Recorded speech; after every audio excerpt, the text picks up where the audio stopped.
Bernard Bourdin, bonjour. Bonjour. Je vous reçois pour votre nouvel ouvrage, publié aux éditions du Cerf, Catholique des citoyens à part entière.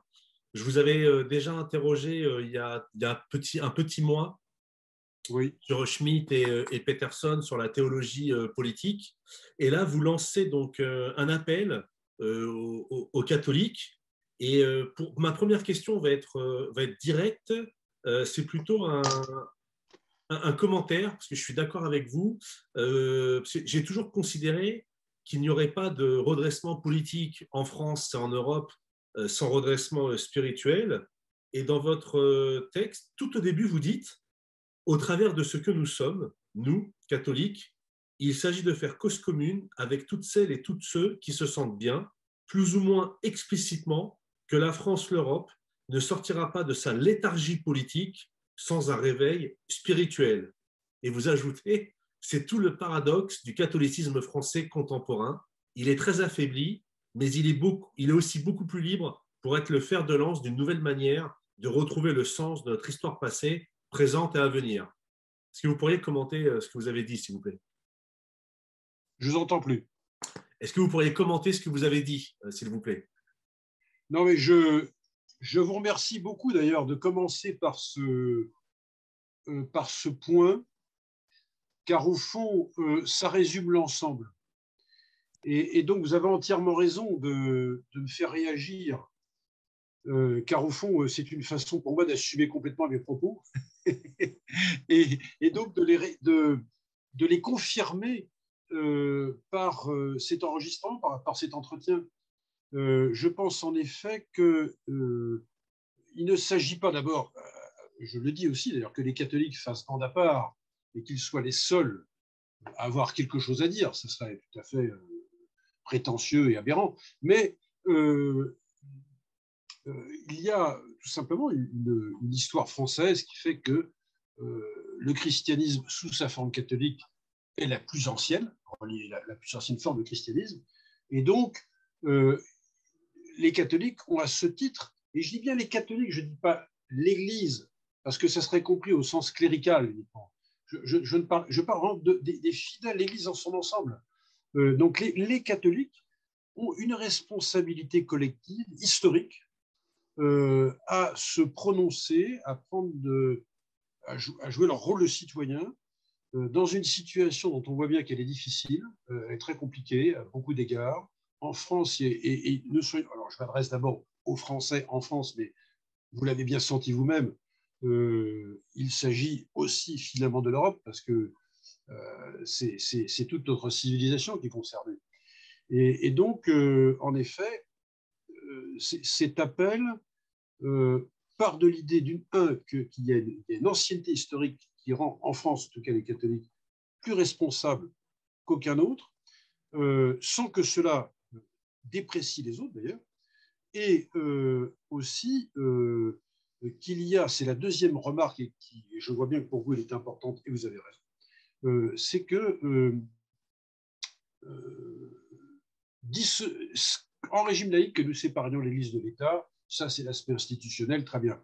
Mais ça ne signifie pas qu'il n'y ait pas de lien, de communication entre le spirituel et le politique. C'est autre chose. Et en effet, je pense que dans une situation aussi grave que celle-ci, on ne sait pas très bien où on va. Le politique n'a pas les moyens par lui-même de s'en sortir, finalement. Et on le voit bien d'ailleurs chez à peu près tous les responsables politiques. Et donc, dans ce cas, ça n'est pas à l'Église de faire travailler à leur place, que les politiques fassent leur travail de politique et que l'Église fasse son travail spirituel, évidemment. Encore une fois, je ne mets pas en cause la séparation de l'Église et de l'État, mais elle a une mission, une responsabilité, les catholiques en général, une mission, une responsabilité à faire valoir que quand il y a une sorte de léthargie politique, comme je pourrais utiliser ce mot, un affaiblissement du sens collectif. C'est ce qu'il faut entendre aussi par politique. Ce n'est pas simplement la politique politicienne, ça serait tout à fait bas de gamme. Eh bien, ça veut dire que derrière se pose la question spirituelle en réalité. Le politique pose en lui-même une question spirituelle. Il pose la question du sens collectif que nous avons à redresser, à retrouver dans nos sociétés démocratiques et libérales. Voilà, suivez. Merci. Alors, ma deuxième question va faire un peu suite à celle-ci, à votre propos. Dans un pays comme la France aujourd'hui, qui autorise l'avortement, l'euthanasie, l'union des personnes de même sexe, qu'est-ce que c'est être catholique dans cette France du XXIe siècle où on a appris il y a moins de 3 semaines que plus d'un Français sur deux ne croyait pas en Dieu. Il y a un sondage qui a été publié. Donc j'aimerais avoir votre avis. Qu'est-ce qu'être catholique au XXIe siècle quand on prend en compte vraiment le contexte dans lequel nous évoluons tous aujourd'hui? Ah oui, alors ça fait écho, votre question fait écho à ce que vous avez rappelé de mon propre propos, c'est-à-dire que le catholicisme est très affaibli. Il ne faut pas se le cacher au plan numérique, en tout cas. Et puis, il y a la crise que traverse l'Église de France actuellement avec la question de la pédophilie, des abus, etc. Ce qui n'arrange rien, même ça aggrave la situation. Mais en même temps, il ne faut pas non plus nier les faits, non, mais pas non plus être uniquement des pénitents, c'est-à-dire qu'il faut aussi être dans l'espérance. Et être dans la foi et dans l'espérance, ça veut dire avoir le regard tourné vers l'avenir. Et être catholique, c'est cela, c'est le fait même d'être chrétien, c'est d'avoir le regard tourné vers l'avenir. Et quoi qu'on en pense des évolutions sociétales auxquelles de nombreux catholiques n'adhèrent évidemment pas, c'est précisément la raison, d'ailleurs je le mentionne moi-même dans ce livre, hein, l'aspect, ce que j'appelle la dimension familialiste, hein, dans laquelle les catholiques vont droit dans le mur parce qu'ils segmentent trop leur combat. Et du même coup, et surtout sur celui-ci, ils ne peuvent aller que tout droit à l'échec, inévitablement. Parce que le raz-de-marée d'émancipation individuelle est tel qu'ils ne peuvent que se retrouver dans le mauvais rôle des conservateurs, pour ne pas dire des réactionnaires. C'est le pire des rôles à jouer. Alors, donc, pour être dans une parole de foi et d'espérance, il faut prendre une hauteur nécessaire et se dire finalement, alors, qu'est-ce que les Français, qu'est-ce que les Européens, qu'est-ce que les gens d'aujourd'hui veulent comme type de société? Est-ce qu'ils veulent une société où tout se ramènerait à l'émancipation individuelle, ou est-ce qu'en réalité, confusément, et c'est ce que j'ai tendance à penser, même ceux qui ne sont pas croyants se disent quand même, il y a quand même une perte de sens collectif et qui fait qu'on ne peut pas réduire une société qui a des enjeux d'émancipation individuelle. Et donc là, je crois qu'être catholique, c'est cela, parce que précisément, l'institution catholique, avec toutes ses tares, son péché, je dirais tout simplement, et c'est ce que dit d'ailleurs Vatican II, bien sûr, que l'Église, elle est sainte et pécheresse, elle est tout ça en même temps. Elle a, comme témoignage à apporter, un sens du collectif, de la communauté, de l'être ensemble commun. Hein, on n'est pas des croyants seuls, eh bien, on n'est pas des citoyens seuls.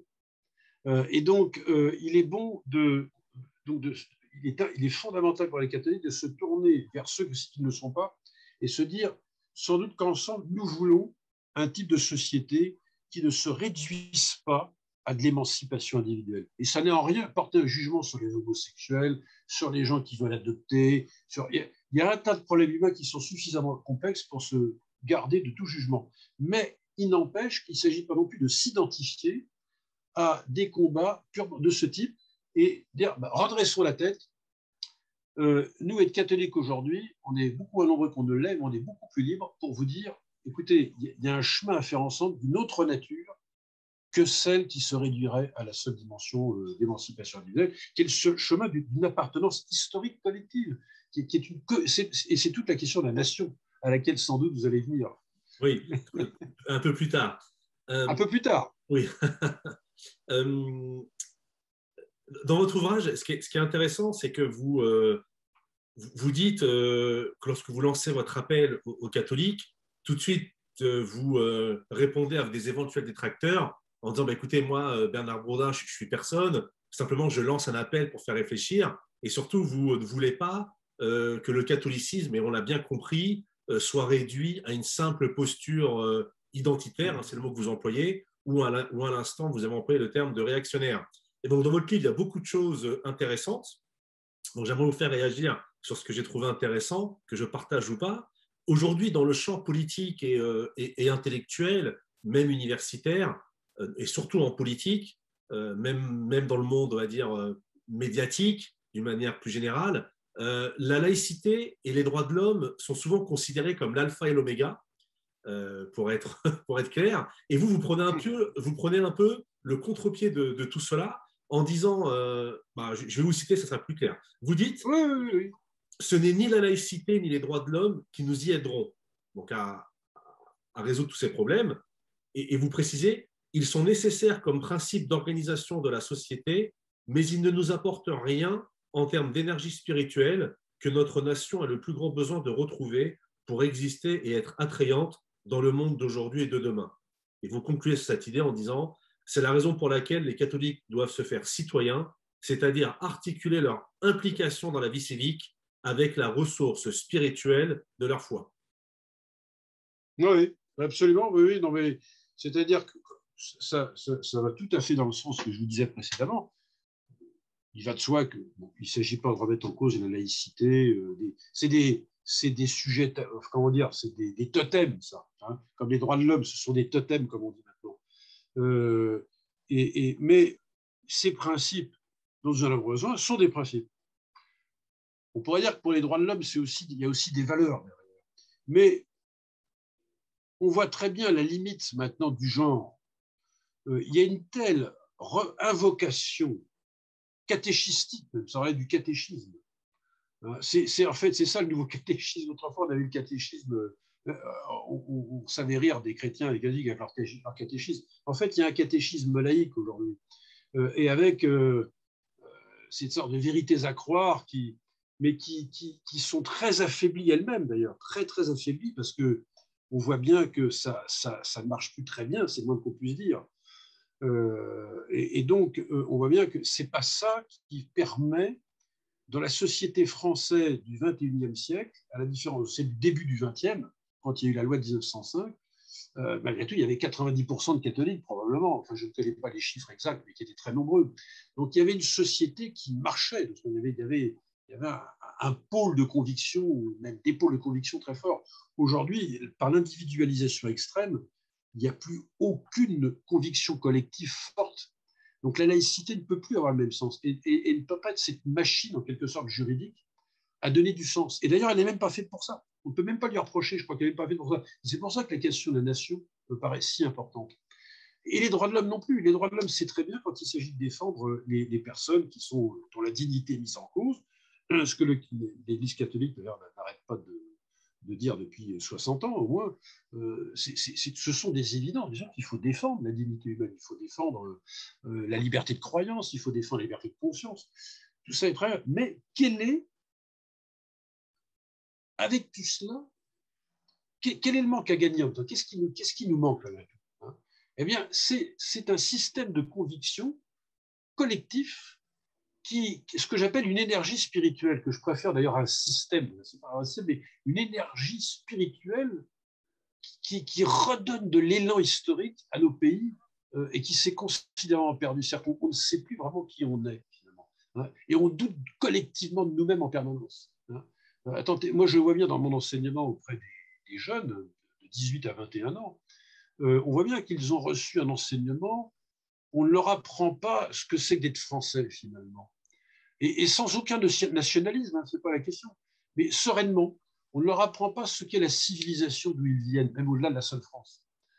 Et donc, ils ne savent pas grand-chose, et les mêmes, je constate encore ce matin, ne demandent que ça.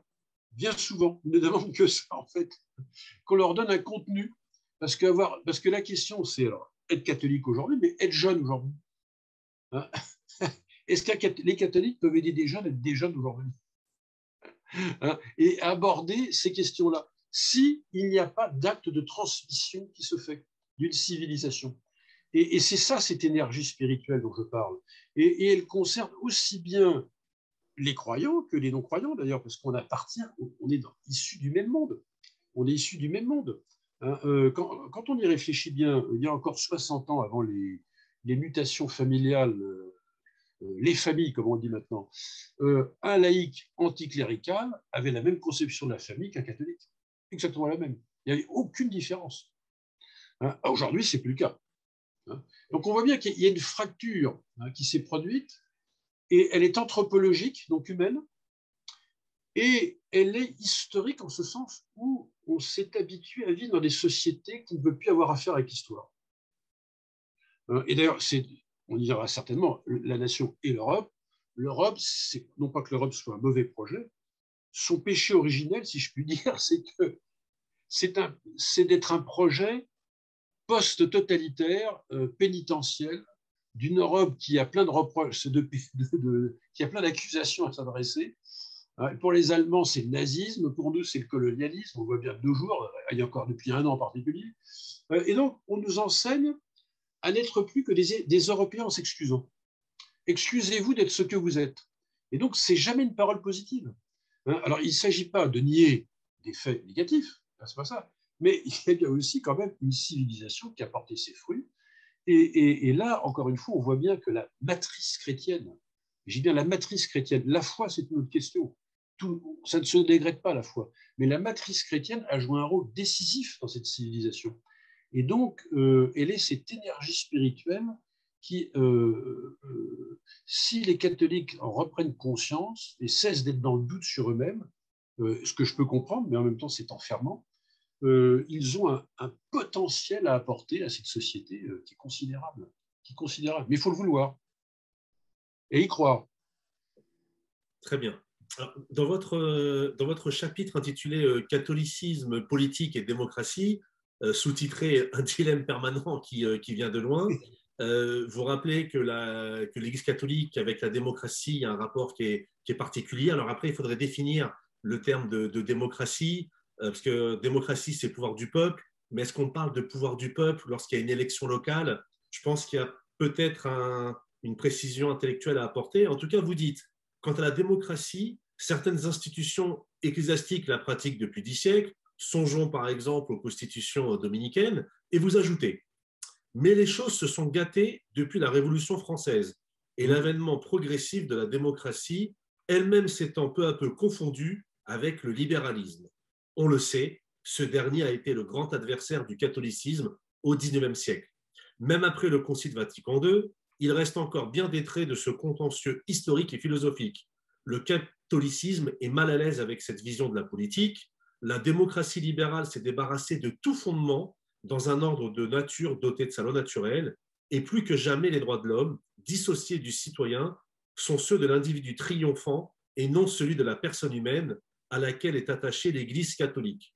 Alors c'est un passage très important parce que vous dites beaucoup de choses. Vous rappelez aujourd'hui que la démocratie libérale, les soubassements idéologiques sont quelque peu compliqués parce qu'il y a un éloignement, voire même on peut aller plus loin, je pense, en disant qu'il y a même un combat contre la loi naturelle. Je rappelle, notamment pour les plus jeunes auditeurs, que le libéralisme a été condamné plusieurs fois par l'Église catholique. Alors, sans revenir à Carl Schmitt et à la théologie politique, vous le savez bien comme moi que lorsqu'on fait la guerre ou un combat politique, il est important de désigner un ennemi. Est-ce que le problème aujourd'hui du catholicisme, il est double? C'est-à-dire que, comme vous l'avez dit, on ne sait plus trop ce qu'est être catholique, ce qu'est l'Église, mais surtout l'Église, elle a abandonné sa voie de conviction, de convaincre les autres. Parce que pour convaincre les autres, il faut aussi désigner des ennemis. Or, est-ce que vous ne pensez pas, Bernard Bourdin, que le problème, c'est qu'aujourd'hui, l'Église catholique et les catholiques en France sont vraiment infestés par le libéralisme et que par conséquent, si les catholiques sont infestés par le libéralisme, ils ne pourront pas repartir à la reconquête du pays ou, pour aller dans votre sens, proposer un vrai projet de civilisation. Oui, c'est-à-dire, en plus, le problème, c'est que le mot libéral est un mot qui a plusieurs entrées. Hein. Même des libéraux classiques ne s'y retrouveraient même pas. Si on les ressuscitait, ils seraient même assez inquiets, je pense. C'est-à-dire qu'aujourd'hui, le libéralisme, c'est en plus confondu avec une sorte de laxisme, je dirais, et de néolibéralisme, en tout cas, économique, ça on le sait. Mais moi, je n'hésite pas à déplacer cette notion de néolibéralisme du côté d'un néolibéralisme sociétal. Hein, et vous voyez où je veux en venir. Que, et donc, où la loi est moins la limite que l'on met au droit, qu'elle est subordonnée au contraire au droit. Alors que le libéralisme classique est très légicentriste. La loi fait presque un office quasi divin. Quand on lit la Déclaration des droits de l'homme de 89, du droit de l'homme et du citoyen, c'est pourquoi j'ai dit l'homme sans le citoyen, c'est un homme sans appartenance. Et la Déclaration de 89 rappelle toujours que pour honorer les droits, il faut qu'il y ait de la loi, donc de la limite. Et là, dans un monde de l'illimité comme celui-ci, où les droits deviennent en quelque sorte invasifs, eh bien, en effet, on a un autocentrage de l'individu sur lui-même. Et donc, faire collectif, ça revient en fait à mettre du privé dans le collectif. Le collectif ne vaut plus pour lui-même, il ne vaut qu'en tant qu'il permet de mettre en scène publiquement la défense de mes intérêts. Alors que je sois homo, que je sois noir, jaune, blanc, de tout ce que vous voudrez, hein, on peut y mettre tout le monde. Hein. Et du coup, ceux qui s'opposent à ça vont avoir des phobies, comme on dit. C'est l'ère des phobies. Alors, c'est tout ça fait que c'est malsain.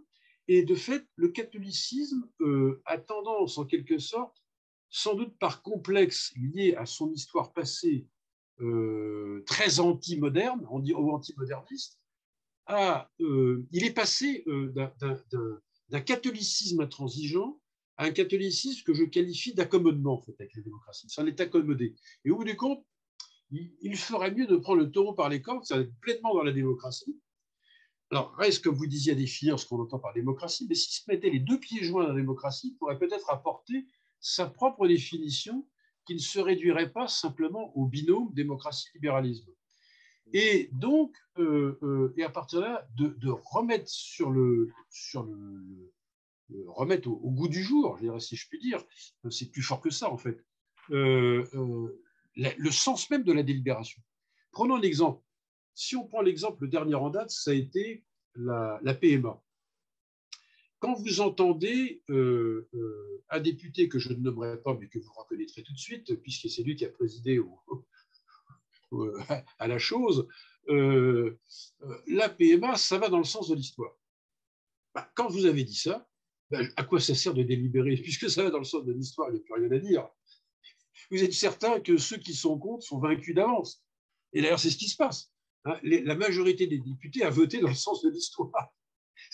Ça fait sourire, en même temps, c'est désolant. Ce sont la majorité sociétale, en tout cas à l'échelle parlementaire, organise la défaite de la démocratie. Ce n'est pas qu'en fait la défaite des catholiques, derrière, c'est la défaite de la démocratie, puisque délibérer ne devient qu'un ornement, cette espèce de théâtre, c'est tout.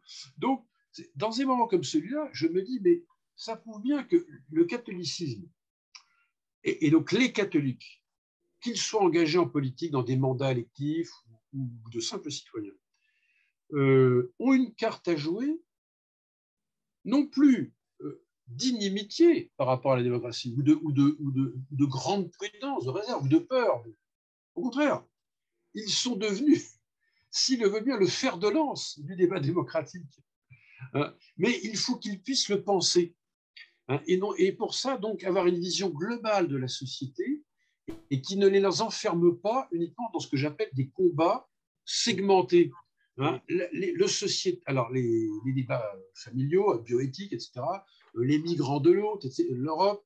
Donc, il faudrait qu'ils nouent tout ça. Et quelle est leur vision globale? Qu'est-ce qu'ils ont à dire global comme vision de l'homme? Bernard Bourdin, est-ce qu'il n'y a pas une incohérence dans votre propos, une incohérence pratique? C'est-à-dire que moi, je partage votre constat intellectuel sur la défaite de la démocratie et par conséquence la défaite des catholiques. Je partage également votre constat comme le fait que l'Église catholique et donc les catholiques ont beaucoup apporté à cette société. Mais aujourd'hui, comme vous le dites vous-même, nous sommes dans un catholicisme qui a affaibli sur le plan doctrinal et sur le plan de la forme, on est de plus en plus minoritaire.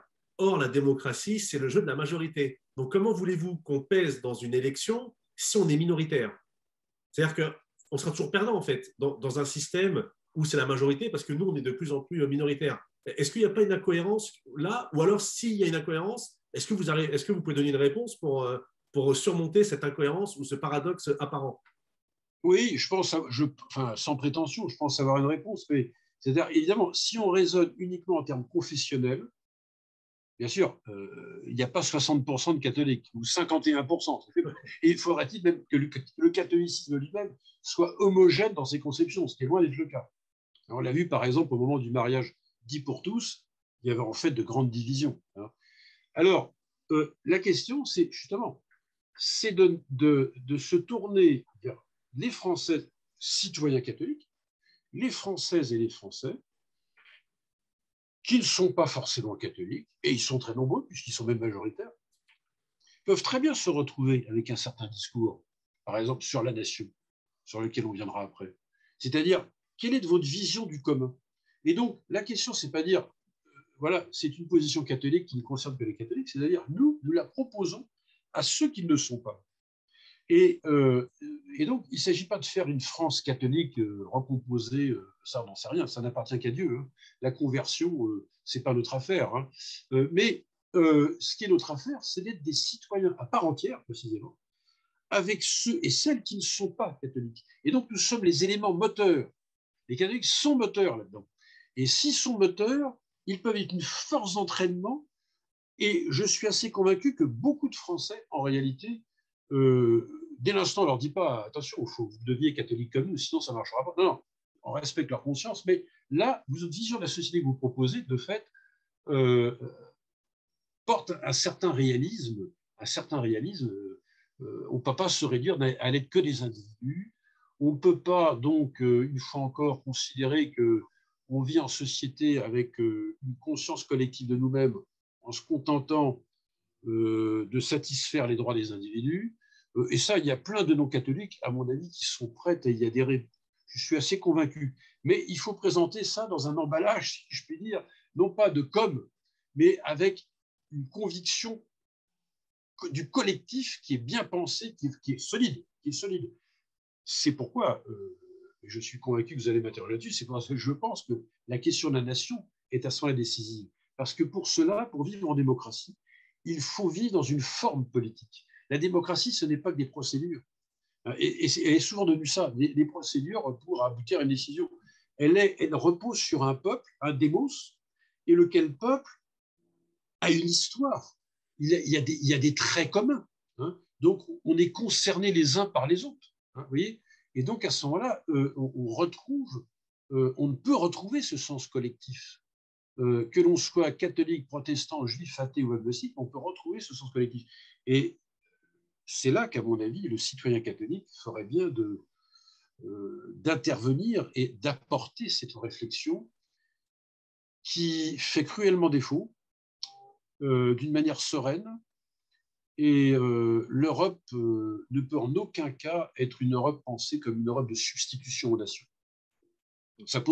Pour moi, ça pose toute cette question-là. Ce n'est pas l'Europe qui est en cause, c'est une Europe qui viendrait se substituer à ce que sont les nations elles-mêmes. Donc, vous avez la nation aujourd'hui, elle est absorbée par un surinvestissement dans la laïcité, alors qu'elle n'est pas faite pour définir le vivre ensemble. Ou alors, par le haut, c'est l'Europe qui viendrait absorber les nations. Ce qui n'a aucun. Aux États-Unis, on comprend, parce que c'est une nation. Mais en Europe, nous ne serons jamais une nation de nations. Ça n'a pas de sens. Hein. Nous ne pouvons exister comme Européens qu'au travers de nos nations respectives. Donc, là, pour le coup, c'est contradictoire. Ça ne peut pas marcher et on voit bien qu'on va droit dans le mur. Alors, si les catholiques continuent à raisonner dans des termes purement universalistes, d'entrée de jeu universaliste, et donc négateurs des incarnations particulières que sont les nations, je ne vous donne pas cher de notre avenir. Hein. Alors, à titre personnel, je ne suis pas démocrate, mais j'ai été heureux de lire dans votre ouvrage la phrase suivante, quand vous dites « La démocratie est la forme politique par excellence de l'incertitude. C'est ce qui fait qu'elle produit du citoyen, c'est-à-dire de la délibération et une conception inévitablement interprétative du bien commun. Il est donc toujours relatif. » Alors, c'était ma question.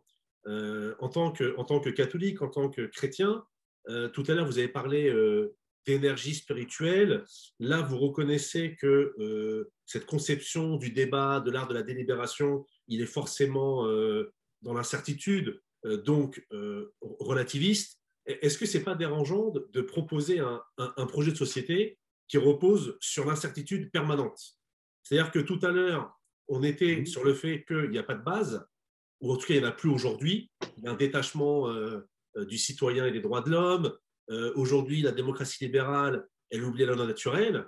Par contre, je pense qu'il y a un deuxième paradoxe. Alors, vous avez très bien répondu sur cette histoire de majorité-minorité. La question, elle doit être aller au-delà, et là, je suis totalement convaincu. Mais par cet aspect relatif, est-ce que vous ne trouvez pas que c'est dangereux? C'est-à-dire qu'on va être constamment dans l'incertitude, et d'une manière générale, est-ce que vous ne pensez pas, c'est la question un peu sous-jacente, mais est-ce que vous ne pensez pas que cette incertitude aujourd'hui, bah, c'est parce que notre système, il est fait d'une telle façon qu'on ne peut pas bâtir quelque chose de stable dans le temps? Je vais prendre un exemple concret. Tous les 5 ans, il y a une élection présidentielle. Or, pour mettre en place un programme nucléaire ou un programme environnemental ou pour mettre en place des programmes éducatifs, il faut forcément la dimension du temps. Est-ce que vous ne pensez pas que la démocratie, son point faible, il est là, ce relativisme permanent, à la fois intellectuel et dans l'art de la délibération, pour reprendre votre propos en page 48? Alors, vous dites des choses très importantes. Hein. Je retiendrai deux, parce que vous avez introduit la question du temps. Bon, je vais même commencer par celle-ci, et ensuite je reviendrai par tout ce que j'ai dit par rapport autour du relativisme. Parce que, et avant de vous répondre, vous avez dû voir dans une note en bas de page qu'en fait, il y a un livre qui va sortir, qui s'intitule « Le chrétien peut-il être citoyen ?» Et c'est une question que j'aborde avec beaucoup plus de précision, justement. Et ce point-là, il y a un moment donné, dans un de mes chapitres, où j'aborde cette question-là, je vois bien, je sais qu'on va m'attendre. J'en ai bien conscience. Alors d'abord, la question du temps. Vous avez totalement raison. Mais ne confondons pas la démocratie et court-termisme. Elle l'est devenue, si on prend le cas français. Quand on avait un président de la République élu pour 7 ans, il avait le temps. Hein, on a soi-disant, sous couvert ou au motif de plus grande respiration démocratique, on en est arrivé en fait à un étouffement démocratique. Au contraire, la démocratie, il lui faut du temps. Parce que la délibération, prend du temps, et que la démocratie ne se réduit pas qu'à la délibération. Alors là, il faut bien décider. Il y a le pôle de la décision. Et donc, tout ça, c'est toujours du long terme. Et ça, c'est le régime c'est la démocratie dans sa version médiocre. C'est le régime de l'impuissant. Elle peut être ça, la démocratie peut être médiocre. Alors, Renan le disait en son temps, d'ailleurs. Il dit ça quelques années avant d'écrire Qu'est-ce qu'une nation? Après la défaite de Sedan, il voit la démocratie comme un régime de la médiocrité. Il ne la voit pas autrement. Et donc de la défaite. Et de fait, la démocratie peut être un régime de médiocrité. Mais on l'a bien vu même au temps des Grecs, c'est ambivalent. C'est ambivalent. Donc, le temps est un facteur extrêmement important pour l'action politico-démocratique, en sorte qu'elle ne s'affaisse pas dans du court-termisme et qui ne donne aucune ligne. Ça, c'est un premier point qui est capital. Et donc, une démocratie solide, c'est une démocratie qui vit dans le long terme. Et je dirais que là, le christianisme a bien des choses à dire là-dessus, parce que voulez-vous, l'espérance, la foi et l'espérance, c'est pas quelque chose qui, vous savez, vous m'avez compris, c'est pas quelque chose qui arrive du jour au lendemain. Donc, il n'y a pas plus historique dans ce sens-là que le christianisme. Donc, il connaît la temporalité longue, inévitablement. Alors, premier élément de réponse, donc, par rapport à la question du temps, parce que ce que vous avez dit me paraît très intense, parce que ça a des retombées très concrètes sur l'action des politiques. Sinon, pas de temporalité solide, on ne peut pas faire grand-chose. Alors, l'autre point est beaucoup plus important, en fait, parce que, bien sûr que la démocratie, oui, c'est le régime de l'incertitude, et à l'instant, il y a délibération. C'est-à-dire qu'il n'y a pas de prédétermination. Si on prend les systèmes totalitaires, en principe, ils sont convaincus qu'ils savent ce qui va se passer dans l'histoire, hein, même s'ils ont eu tout faux, mais ils étaient convaincus de tout savoir, et donc, ils n'ont pas d'incertitude, ils n'ont que des certitudes. Maintenant, ça peut coûter très cher en termes de logique criminelle. Donc, attention aux excès de certitude. Donc, c'est les bons et les mauvais côtés de la démocratie. Là aussi, elle est ambivalente. Son incertitude permet la délibération. Alors, côté positif, mais côté négatif, bien sûr que ça peut être très anxiogène, l'incertitude. Alors, c'est là, une fois de plus, qu'intervient le socle sur lequel repose la démocratie. S'il n'a plus de socle comme la laïcité, c'est devenu qu'un ensemble de procédures, la démocratie devient vulgairement la démocratie. C'est une espèce de petit machin où on discute, on palabre, comme disait Schmitt, en permanence, mais il ne se passe rien. Hein. Et donc, on demande à la laïcité ce pourquoi elle n'est pas faite. Je pourrais citer même un exemple récent à propos de, vous savez, de la publicité gouvernementale sur Malika, je ne sais plus comment, et puis Mamadou, et puis un tel. C'est ça la laïcité. C'est faux. L'idée est bonne. Il vaut mieux que Mamadou, Malika et puis un tel s'entendent très bien. Mais c'est pas ça la laïcité. Le petit père Fou aurait vu ça, il se retourne dans sa tombe. En fait, ce dont il parle, c'est du vivre ensemble. Ce n'est pas la loi de 1905. Donc, ce qui vous voyez que, métaphoriquement, par ce biais-là, le gouvernement parle de la nation. Mais comme le mot est devenu tabou, on n'en parle pas. Alors, on va dire vivre ensemble ou il faut que Malika et Mamadou s'entendent très bien. Mais en réalité, ils mettent ça sur le compte de la laïcité. Mais c'est la nation. C'est de la nation dont ils parlent. Mais ils ne veulent pas. Ils en parlent dans le déni. C'est ça qui est terrible. Hein. Alors, y compris la loi antiséparatiste, elle pose cette question de la nation, mais dans le déni à chaque fois. Hein. Alors, voilà, la démocratie, c'est la même chose. Hein. Elle ne peut pas exister si elle ne s'enracine pas dans un espace politico-historique qui a une certaine certitude, pour le coup, sur lui-même. C'est-à-dire que quand on dit qu'on est français et qu'on est. Moi, je suis de cette génération à l'école, nous enseignait l'histoire de France. C'était le roman national, d'accord, c'est vrai. Mais au moins, depuis Vercingétorix, en passant par Sainte-Blandine et Jeanne d'Arc, jusqu'au général de Gaulle, on savait quelque chose. Alors, je n'ai pas la nostalgie, mais quand on jette le bébé Claude Dubin, c'est ça qui est dangereux. Hein, parce que c'est bien gentil de dire que le roman national, ça fait sourire, mais en attendant, c'est comme si qu'une famille se disait on n'a pas le droit de connaître notre histoire, c'est interdit. Hein. Alors, elle n'est pas faite que de grandeur, elle est faite aussi de malheur, mais c'est notre histoire. Hein. Et donc, on transmet aux enfants une mémoire, on transmet quelque chose, un récit. Hein. Et c'est ça, à mon avis, la certitude dont a besoin aussi la démocratie. Pour qu'elle existe comme régime d'incertitude par la délibération, en même temps, elle a besoin, en contrepoids, d'une forme politique qui est plus qu'une forme constitutionnelle, c'est une forme historique. Ça s'appelle la nation, c'est-à-dire qu'elle apporte une conscience collective de soi dont nous avons la certitude. Dont nous avons la certitude. Enfin, on sait ce que c'est l'être français. Bon, il y en a encore, on n'a pas besoin de bomber le torse et de devenir des nationalistes agressifs, etc., etc. Pas du tout. Les choses sont claires. Les choses sont claires. Et c'est de cela dont la démocratie a besoin. Alors là, par contre, c'est pas du tout la certitude, c'est véritablement avoir la conviction de ce que l'on est fortement. Donc il n'y a pas de démocratie, à mon avis, sans nation. Je crois que c'est incompatible. Et là encore, le citoyen catholique, évidemment, devrait avoir des choses à dire. C'est intéressant ce que vous dites par rapport à l'idée de nation, parce qu'il peut y avoir différents sens de la nation entre Renan ou Maurice Barrès, par exemple, mais Oui, sans tomber dans ces querelles idéologiques, restons sur du concret, si vous le voulez bien, et du oui, factuel. oui. Aujourd'hui, par exemple, avec l'immigration légale ou illégale, il y a quand même un problème par rapport à ce... J'aime pas ce terme-là, mais au moins, quand on parle de vivre ensemble, c'est qu'aujourd'hui, vous avez des populations étrangères, bien souvent extra-européennes, qui sont en France depuis une, deux ou trois générations, qui continuent de pratiquer des cultures vraiment très différentes, sans parler de polémique, mais euh, vous savez, à Rome, fait comme le Romain. En France, moi j'ai des amis, il n'y a aucun problème, mais deuxième, troisième, quatrième génération d'Africains, ils continuent d'appeler leurs enfants avec des prénoms africains, voire même avec des prénoms musulmans quand ils sont musulmans.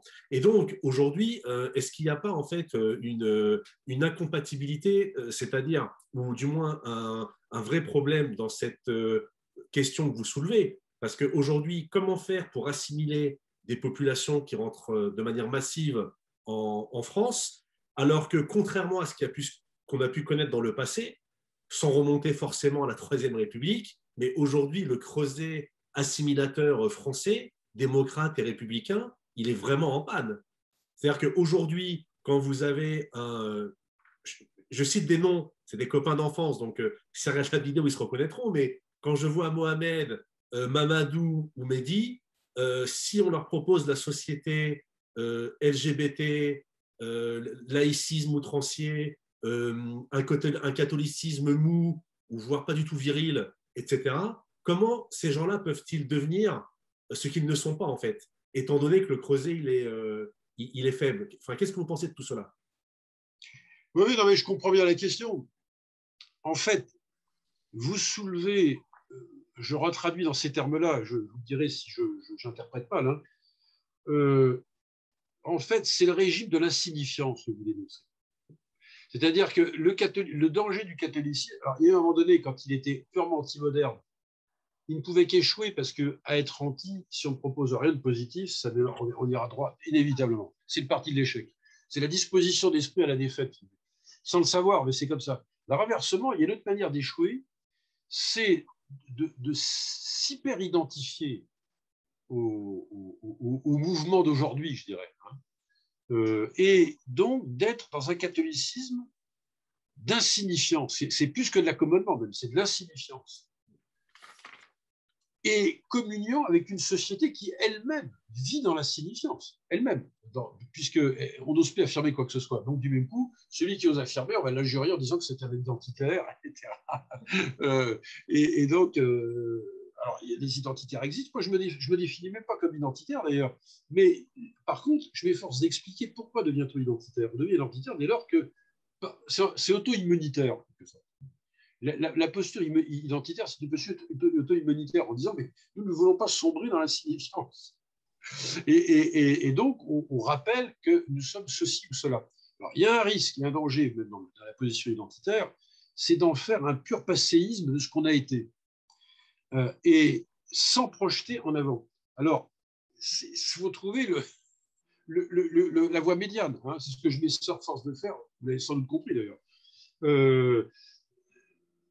Alors, il faut éviter l'insignifiance, la position identitaire pure et simple qui serait autocentrée.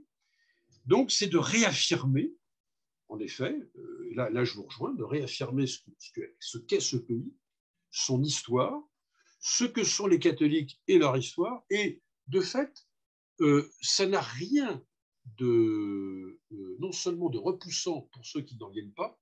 Je crois que c'est ça l'erreur de raisonnement du camp d'en face. C'est de penser que c'est qu'en étant gentil avec tout le monde, ça va permettre à tout le monde d'exister et d'être content, etc. Et en réalité, je vais vous citer un exemple très récent. Et là, mon métier de professeur m'y aide beaucoup. Dans une université catholique, d'autant plus intéressant. J'ai 2 musulmanes, 3 en tout d'ailleurs, mais là, c'est les 2 d'un autre cours. Je les vois pendant la pause du cours et je dis alors ça va, ça se passe bien. Bon, ce que je sentais, il est quand même très habillé, hein, très, très vêtu, très, très identitaire pour le coup. Et elles me disent non, non, non, au contraire, sur Saint-Augustin, c'est très intéressant, ça nous ouvre. C'est formidable, on apprend plein de choses. Et c'est des filles, hein, c'est-à-dire que visiblement, elles appartiennent à une élite et donc ils n'iront pas, ça ne sera probablement pas la femme au fourneau, hein, parce que, et tout en étant musulmane, d'un certain islam très affirmé. Donc c'est intéressant. Hein. Déjà, première chose. La deuxième, très confessionnelle, me répond oh, ce qu'il y a de bien dans votre cours, c'est que vous faites le pont. Ah bon, quel pont? Elle me dit Dieu. Vous parlez de Saint-Augustin et de Saint-Thomas. Il y a Dieu, nous, ça nous va. C'est intéressant. Oui. Ça veut dire que ça fait réfléchir. Hein. C'est-à-dire qu'en fait, il n'y avait aucun. D'abord, les parents les ont placés là, hein, ils ont en connaissance de cause. Oui. Premier point. Deuxième point, je crois que ça veut dire que une université catholique est plus attrayante pour eux et plus sûre, parce que probablement qu'il y a Dieu et qu'on peut y parler encore de notre civilisation, dont ils veulent manifestement faire partie, eux ne mettant pas sous le boisseau ce qu'ils sont, on le voit bien leur tenue vestimentaire, mais n'étant pas dans une situation d'autocentrage, puisqu'ils sont disposés à entendre un enseignement qui parlera infiniment plus du christianisme que de l'islam, mais j'en parle même pas du tout. Si ce n'est pour leur dire Saint-Augustin était maghrébin à sa façon, puisqu'il vivait en Afrique. Donc ça ça les séduit plutôt. Mais, et sans que ce soit de la démagogie, puisque c'est la réalité. Mais on voit bien que donc l'affirmation de soi collective au travers d'un enseignement qui transmet une civilisation, non seulement ne fait pas peur. Attendez voir, excusez-moi. Je vais remettre. Parce qu'il y a, voilà, il y a un problème de batterie. Donc, ne fait pas peur par exemple, à ces jeunes filles musulmanes, mais en plus, même, trouve que c'est intégrateur. Vous parlez de la civilisation, ça les met dans le coup. Ça les met dans le coup d'où nous venons. Et à tel point que, puisque vous parlez de Dieu au travers des chrétiens, ben, comme nous on est croyantes, vous l'avez bien compris, on est des musulmanes tout à fait affirmés, et ben, ça crée le lien. Donc, ça fait singulièrement réfléchir. Hein. Et donc, effectivement, l'insignifiance nous mène droit dans le mur, la gentillesse humanitaire ne mène nulle part, et donc, je ne vois pas d'autre solution que celle qui consiste à dire il y a des nations qui sont des communautés de destin, qui sont des communautés de civilisation, qui ne sont pas du tout fermées à d'autres apports, hein, mais à condition que ce ne soit pas pour dire simplement bah, venez chez nous, mais on ne vous demande même pas de vous intéresser à nous, venez chez nous. Au contraire, non, non. Nous, on s'intéresse à vous, donc on va vous permettre aussi de vous intéresser à nous. Parce que je ne vois pas comment on va former une communauté de destin si vous ignorez tout de l'histoire qui vous a précédé. Vous voulez faire partie de la famille, bah, vous allez entrer dans la famille, mais alors, voilà, la famille, c'est ça. Et c'est un peu ça, finalement. Et je crois que ça, c'est très apaisant, c'est très pacifiant. Et moi, je vois bien ces filles, hein, je ne prends aucun danger, je ne finirai pas tragiquement comme Samuel Paty. Hein. Je vois bien que je ne prends aucun risque. Hein. Aucun risque, parce que je vois bien qu'elles sont là complètement. Ce matin encore, j'ai encore une autre musulmane, brillante, mais qui me dit, mais grâce à vous, j'ai tout compris. Vous m'avez aidé à comprendre pourquoi il y a eu une sécularisation de la société en Europe. Je parlais du protestantisme et du rôle du protestantisme dans la modernité. Vous m'avez éclairé, souvenez-vous, je vous en ai parlé il y a 2 semaines et je ne comprenais pas. J'ai dit, je reviendrai vous voir pour vous en parler. Il m'a dit, j'ai réfléchi depuis et j'ai compris. Alors moi, comme musulmane, ça me fait réfléchir, mais il faudra qu'on en reparle un jour encore. Mais c'est incroyable. Et on voit bien qu'il n'y a aucun problème, aucun problème. C'est-à-dire que le mot civilisation est assumé. Nous en parlons. On n'est pas dans le déni. Et dès l'instant où on n'est pas dans le déni, moi je vois bien. À moins d'être tombé sur des jeunes qui sont déjà, ils sont complètement détériorés, ce sont déjà des islamistes complètement, ils sont perdus, quoi. Mais tant qu'on a affaire là à des jeunes normaux, bah, on peut y aller, quoi. Et c'est là, on voit bien, c'est là que l'enjeu est un enjeu de civilisation, commune. De toutes les façons, c'est ce que vous avez dit tout à l'heure, entre l'insignifiant et une civilisation, bah, c'est sûr que la civilisation, en termes purement commerciaux, c'est plus vendeur. Donc, on peut discuter, on peut intégrer. Quand on vient de quelque part et on vous propose le néant, ça ne donne pas envie. C'est exactement ça. Exactement ça. Je voudrais revenir sur ce que vous avez dit tout à l'heure, c'était intéressant. Vous avez dit que les États-Unis, eux, étaient une nation, et donc pour faire simple, il n'y aura jamais de nation européenne, et vous avez même dit qu'on pourrait être européen au travers de nos nations respectives. Alors, j'ai une question avec deux angles d'attaque, si je puis dire. J'espère que vous pourrez y répondre. Est-ce que vous ne trouvez pas normal, Monsieur Bourdin, que les catholiques français, je parle bien des catholiques français, et une méfiance par rapport à la République, à la démocratie, à la fois dans le conjoncturel, les mauvais avortements, euthanasie, union des personnes de même sexe, et à la fois d'un point de vue structurel, c'est-à-dire historique, le sort réservé aux catholiques durant la Révolution, les prêtres réfractaires, ce qui s'est passé en Vendée, les 2 spoliations de l'Église. Donc ça, c'est ma première attaque, si je puis dire, ma première interrogation. Les catholiques ont une méfiance, je dirais, légitime face à la démocratie et la République en France, de par le poids du passé et par l'actuel, notamment dans ces lois antinaturelles. Et est-ce que vous ne trouvez pas aussi également normal que les Français, quelle que soit la couleur politique, de l'extrême gauche à l'extrême droite, aient également une méfiance voire même une réticence envers le projet, je ne vais pas dire européen, je vais dire le projet européiste, parce que moi, je ne suis pas très vieux, j'ai que 39 ans, et je me rappelle, dans les années 90, il y avait des affiches, je marchais avec mon père dans la rue, et il y avait des affiches qui disaient en Europe, il y aura la prospérité économique, il y aura du travail, il n'y aura pas de guerre, etc. Et mon papa me disait, je me rappelle, il me prenait par la main, et il me disait, bah, tu vois, demain, je vais voter oui à Maastricht, parce que demain, tu pourras bénéficier de ce cadre structurant et protecteur. Et aujourd'hui, avec le recul des années, ce que je constate, c'est qu'il y a eu la guerre en Europe, en ex-Yougoslavie, on a été frappé par le terrorisme musulman, islamique. Les institutions européennes ont été incapables de répondre correctement, de mon point de vue, à la crise sanitaire, et puis surtout d'un point de vue économique, même d'un point de vue intellectuel. Je suis un ancien enseignant également, tout ce qui est projet Erasmus, etc. Bon, bah, c'est de la. Enfin, c'est pas très sérieux, pas très engageant. Donc voilà, ma question, vous l'avez comprise. Est-ce que vous comprenez que les Français aient une réticence face au projet européiste ou européen? Je préfère le terme d'européiste. Et est-ce que vous comprenez la méfiance, voire même, ouais, vraiment plus que la méfiance, voire même peut-être un sentiment de revanche que les catholiques peuvent exprimer à la fois par le poids du passé et par la situation actuelle avec toute cette promotion de lois antinaturelles? Oui, oui, non, je comprends bien. Ces deux questions qui sont même qu'il ne faut même pas juxtaposer, vous avez raison de les poser en même temps. Parce qu'en vous écoutant, je me disais, je n'avais pas pensé à cet aspect-là, vous voyez, c'est toujours cathartique un échange. Je n'avais pas pensé à ça. Il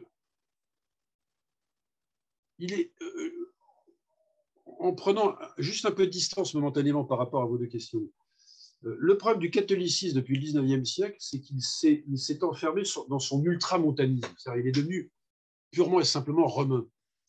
Or, si on prend la France sous l'Ancien Régime, il était très gallican en France. Donc très prudent vis-à-vis, pas anti-romain, mais enfin, il y a eu quand même de sacrés conflits. Hein. Donc il avait le sens de la nation. Alors, au sens Ancien Régime, par la monarchie. Après, il y a eu le choc de la Révolution. Si on prend la Vendée, si on prend effectivement, il y a des événements traumatiques. Pour le Concordat, il s'est auto-immunisé d'une certaine manière par l'ultramontanisme, mais ça l'a fait décrocher. Sa conception universelle s'est décrochée de toute insertion dans un corps national, de plus en plus. Et ça, il le paye cher. Et on avait donc un ultramontanisme de droite, dans ce sens-là, un grand gigantisme, forcément de droite, même très à droite, on dirait aujourd'hui. Et on le voit bien, avec le pape François, en fait, on a l'expérience tout à fait sans précédent d'un ultramontanisme de gauche. C'est-à-dire, je peux dire aux Polonais, aux Hongrois, comme je dirais aux Français, aux Argentins, accueillez des étrangers. C'est l'universel, ça vient, voilà, sans aucun sens des réalités nationales et des histoires. Comme ça. Au nom de l'évangile, c'est injonctif. Et donc, c'est ça. Mais qu'il soit. En fait, donc, on peut avoir aussi cette version-là, l'ultramontanisme. Il peut se voir progressiste, mais c'est toujours la même logique, l'universel de surplomb. Il arrive, il débarque chez les gens, dans les nations, il leur dit, vous savez, au nom de l'évangile, il va falloir vous occuper. Et c'est comme ça. Ah, bon, ça ne savait pas. Et donc, il est très injonctif et donc très peu démocratique, pour le coup, parce que les peuples n'ont même pas à se prononcer. Hein. C'est une injonction morale. Alors, cela dit, donc, si je dis ça, c'est parce que par rapport au versant deuxième de votre question, c'est-à-dire l'Europe, on voit bien que l'Europe, pour beaucoup de catholiques, avec un fort tropisme démocrate chrétien qui joue là-dedans, hein, la démocratie chrétienne n'est pas du tout gallicane, pas du tout, elle est ultramontaine par définition. Elle est connaturellement, même si elle a eu maille à partir avec certains papes comme Pidis, mais elle est foncièrement ultramontaine. C'est une idée italienne, d'ailleurs, d'abord. Eh bien, ils vont du côté de l'Europe. Et l'européisme, comme vous dites. Hein. Et l'Europe se confond avec l'européisme. Et surtout qu'il y a eu le traumatisme de la Deuxième Guerre mondiale, et donc ils sont convaincus que les nations, c'est la guerre. Comme il n'y a pas que les catholiques. Et malheureusement, alors que, en fait, les nations, c'est la paix, Le nationalisme, c'est la guerre. Ça, oui, il y a un potentiel d'agressivité dans le nationalisme. Ça, je comprends. On l'a vu avec la Yougoslavie. Mais la nation tant que telle, c'est pas la guerre, au contraire, bien au contraire. Mais on ne fait pas la distinction. Et donc, l'Europe serait la solution miracle. Et on s'étonne qu'on est droit dans le mur. C'est un omni, c'est un objet marchand non identifié, parce que de fait, elle se nourrit de ce traumatisme et donc de cette négation de ce que nous sommes. Donc, c'est terrible, c'est pathologique, quoi. C'est pathologique, c'est malsain. Il va bien falloir en sortir à un moment donné. Les Allemands avec le nazisme, moi j'étais en Allemagne ces dernières années, ça se voit, c'est impressionnant hein, de voir la pathologie allemande par rapport au nazisme qui se transfère sur l'accueil des migrants. Que, comme nous avons été des vilains, on est tenu d'être gentils avec le monde entier, quoi. Les Allemands, beaucoup d'Allemands, jusqu'à une génération, pas chez les jeunes sans doute, mais sont très très marqués par ça, ça se sent. Et donc, on fait n'importe quoi. On fait n'importe quoi, et donc la nation est un repoussoir, alors qu'au contraire, c'est la solution. Et donc, l'Europe, telle qu'elle est conçue, est le problème. Et que pour qu'elle soit une solution, il faudrait qu'elle assume les nations. Alors, côté français, et je reviens au premier versant de votre question, évidemment, c'est sans doute aussi, et c'est à ça que je n'avais pas pensé, et c'est sans doute que vous avez raison, c'est sans doute aussi encouragé chez les catholiques français par le fait que la République, bon, d'abord, la première République, ça n'a pas été de l'eau de rose pour les catholiques, c'est sûr qu'ils ont eu en pâtir, en souffrir. Et puis, la Troisième République, par sa laïcité, a été, à un moment donné, très anticatholique, c'est clair. C'est évident qu'il y a eu un conflit entre les deux France, quoi. Et deux formes de sacralité, je dirais même.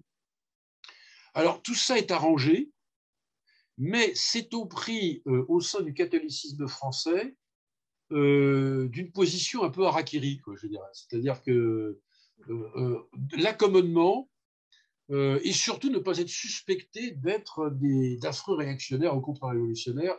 En fait, c'est binaire, quoi.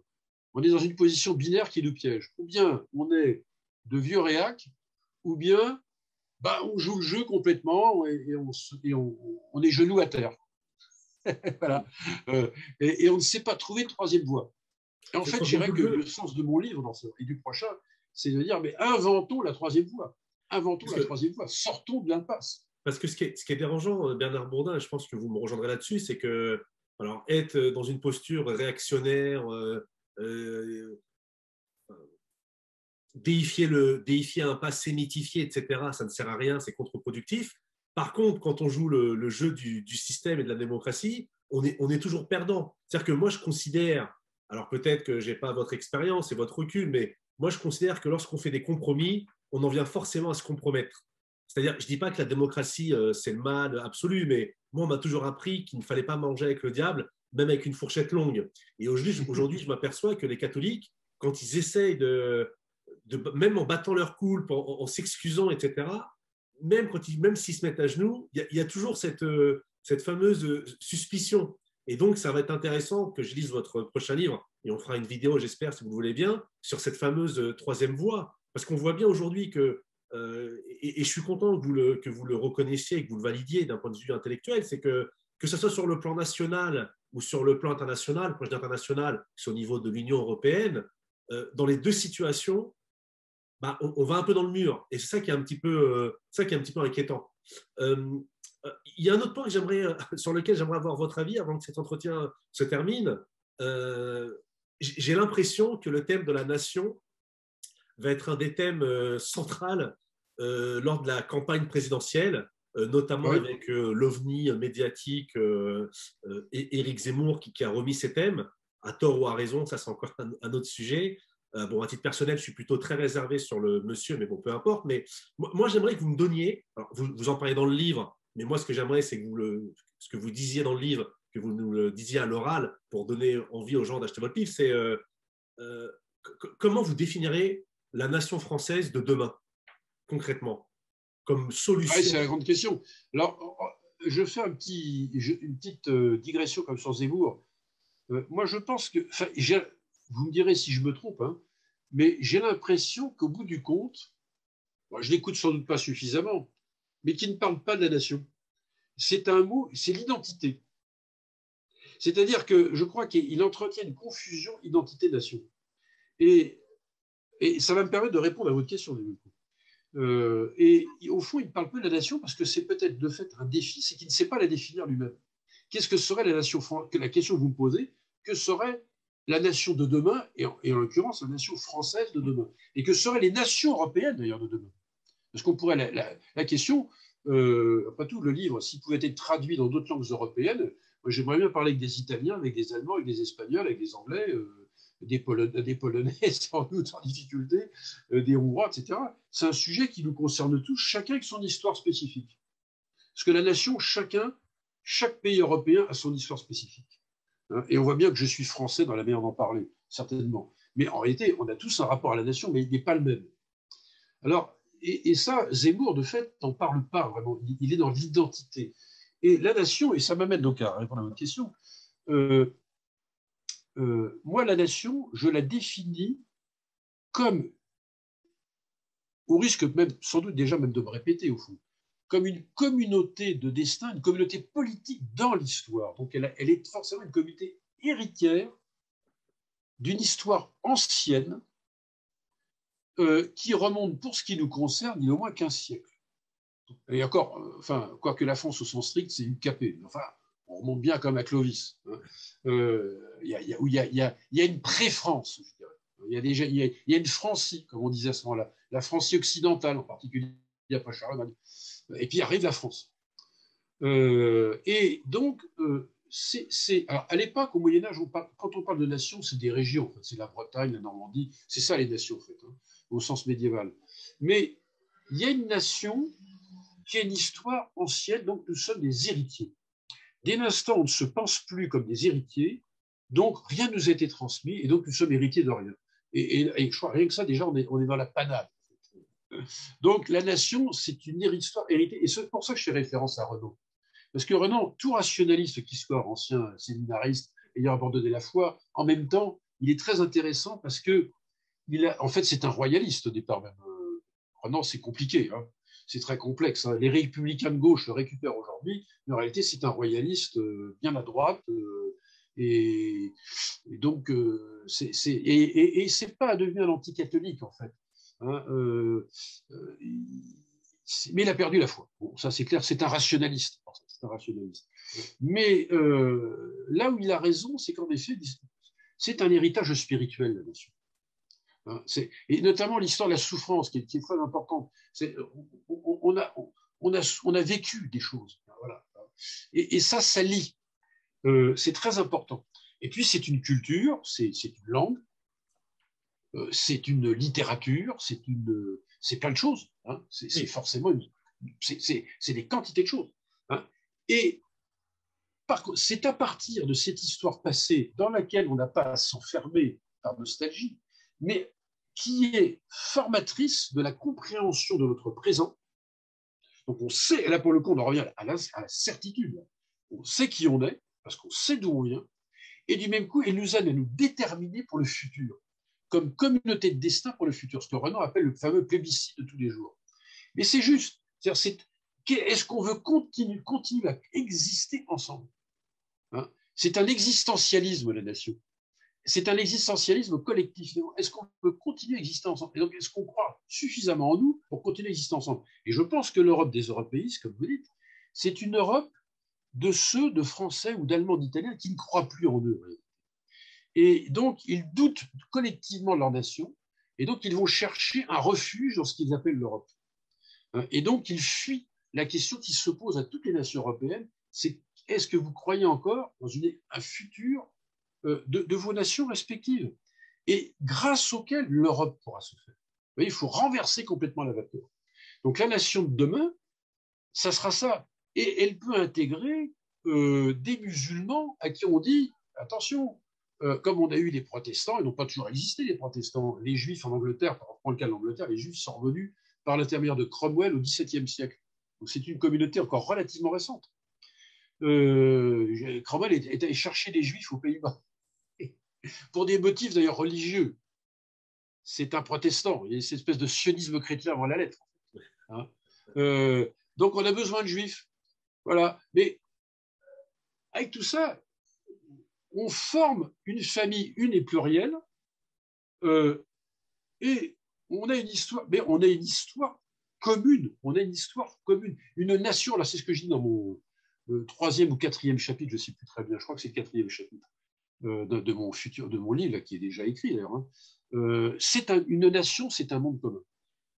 Ce qu'il nous faut, contre la nation de demain, c'est de rebâtir un monde commun nouveau, qui nous vient de notre histoire ancienne, grâce à laquelle, paradoxalement, c'est grâce à cette histoire ancienne que nous pourrons construire cet avenir en commun.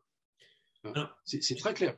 J'ai encore deux questions. Est-ce que vous pourriez répondre rapidement, si possible, à l'avant-dernière question? En page 55, vous dites il n'y a pas d'incompatibilité entre la loi de Dieu et la loi de la République. Ma question, c'est est-ce que vous considérez quand même, malgré tout, que le décalogue et le sermon sur la montagne sont supérieurs ou au-dessus du Code civil et des droits de l'homme?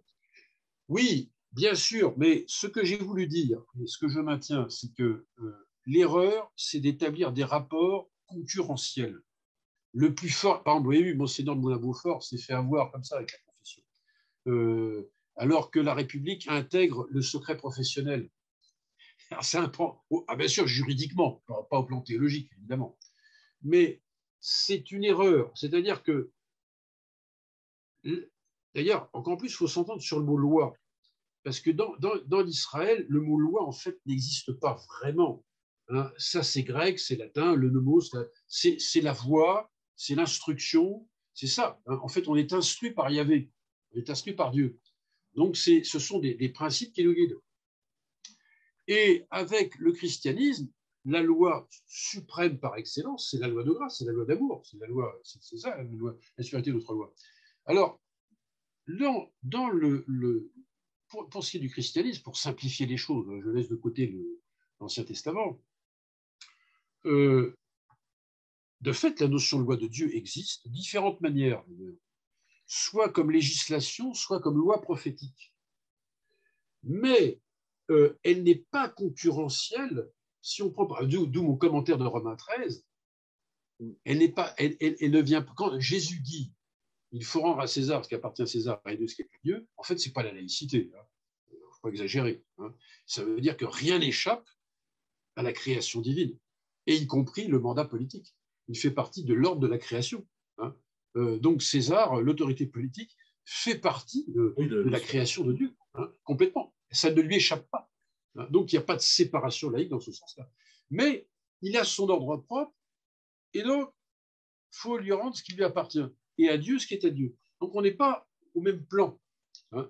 Et quand on prend Paul dans l'Épître aux Romains 13, toute autorité constituée par Dieu, vous devez donner l'obéissance. Donc, résister à l'autorité politique, c'est résister à Dieu lui-même. C'est exactement ça. C'est-à-dire que au fond, Paul lui-même est très loyaliste. C'est-à-dire qu'il ne veut pas établir de concurrence entre l'autorité qui est un mandat divin, et y compris la pire des autorités qui était celle de Néron à ce moment-là. Hein. Mais ce n'est pas l'apologie de Néron, c'est le respect civique dû à l'autorité. Point final. Alors ensuite, évidemment, on voit bien que Paul, en fait, il dresse un portrait idéal. C'est pour ça que c'est un texte difficile. Il dresse un portrait idéal de Romains 13, c'est-à-dire il nous dresse l'idéal de la bonne autorité politique, hein, c'est-à-dire celle qui veut le bien, hein, et qui nous instruit pour le bien. Et donc, quand on suit l'enseignement paulinien, il n'y a pas de concurrence entre le fait d'être fidèle à Dieu et la fidélité à l'autorité politique, puisque elle était constituée par Dieu lui-même. Donc, normalement, il ne peut pas y avoir de contradiction. Alors, bien sûr, me direz-vous, il y a des situations où la résistance peut s'imposer. Prenons l'exemple d'un régime totalitaire, qui était absolument inenvisageable à l'époque de Paul. Prenons l'exemple d'un régime, même sans être totalitaire, qui persécuterait les croyants. Autrement dit, ce régime politique n'a plus rien à voir avec ce que dit Paul. Effectivement, donc c'est la conscience qui est libre. Hein. Alors, là, je crois que la distinction qu'il faut faire, et qui est importante pour les citoyens chrétiens et catholiques que nous sommes, c'est la distinction entre le légal et le légitime. Si toute autorité est constituée par Dieu, elle a sa légalité propre. On ne peut pas lui contester. Ou alors on va devenir des anarchistes et on va faire comme les gilets jaunes, si vous voulez. Moi, je veux bien, mais je veux dire, ça ne mènera pas à grand-chose. Donc, on respecte les autorités. En revanche, ça ne veut pas dire qu'un régime politique qui prend des décisions qui sont, prenons le mariage pour tous, ou prenons la PMA, parfaitement légale au plan de l'adoption, ça s'est fait dans les formes. Ça ne veut pas dire que nous obéissons à la légalité de ce qui a été adopté par les procédures que l'on connaît. Ça ne veut pas dire que nous n'avons pas une légitimité, nous, en conscience, de nous opposer à ces décisions. Autrement dit, l'obéissance à une structure légale d'autorité ne revient pas à être servile. Nous sommes obéissants, mais nous ne sommes pas serviles. Et donc, si notre conscience à nous, qui est informée par la transcendance de Dieu, que je sache, il nous instruit sur un certain nombre de choses, nous fait penser que nous devons nous opposer au mariage pour tous, à la PMA, et j'en passe. Pire encore, s'il y avait la GPA par la suite. C'est parfaitement légitime. C'est parfaitement légitime. Je crois que ce qu'apporte, et c'est là que le catholicisme a quelque chose à apporter dans la démocratie et dans ses fragilités actuelles, c'est que les régimes démocratiques sont devenus essentiellement des structures légales qui se contrefichent de ce qui relève de la légitimité. Et c'est là, il y a quelque chose. Là, voilà. Donc, on n'a pas à être des bouts de feu. Respect scrupuleux des autorités légales. Paul lui-même nous l'enseigne. Je ne cherchais pas à mettre en cause toute autorité constituée par lui. D'accepter-le, même par la voie démocratique. Thomas d'Aquin le disait, ça, déjà. Mais, attention, la légitimité, c'est une autre affaire. Et la légitimité, elle va se rabattre du côté de la conscience. Rien ne vous interdit, par contre, de vous opposer à des orientations et de les apporter dans le débat public. Enfin, comment pourrait-il y avoir une démocratie où il n'y a pas de conscience libre? Et donc là, à mon avis, ce que je propose au fond, c'est un espace réflexif entre légalité et légitimité. Et la légitimité, elle se situe à un autre niveau que la légalité. On ne peut pas vivre, à mon avis, que dans des structures légales. Mais écoutez, je vous remercie beaucoup parce que dans votre réponse, vous avez répondu à ma dernière question, qui était cette question entre la légalité et la légitimité. Enfin, c'était la suite logique, donc voilà. Ah ben voilà, c'est parfait. Merci beaucoup Bernard Bourdin, donc catholique, d'historien à part entière, point d'interrogation, aux éditions du Cerf. Je vous remercie encore une fois pour ce deuxième entretien passionnant, puis j'espère qu'on aura un troisième. Un troisième, et c'est moi qui vous remercie, Franck Amadou. Merci beaucoup. Au revoir, monsieur, au plaisir. Merci beaucoup. Alors, je vous lirai.